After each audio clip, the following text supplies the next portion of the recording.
நல்ல சங்கெடுத்து ஊதுங்கய்யா ராசா,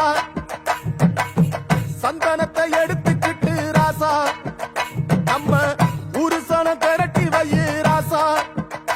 அந்த ஒத்தையடி பாதையில அவன் ஓடி வரான் காள மாட, அங்க உச்சி பானை ஒசரத்துல அவன் ஆடி வரான் காள மாட.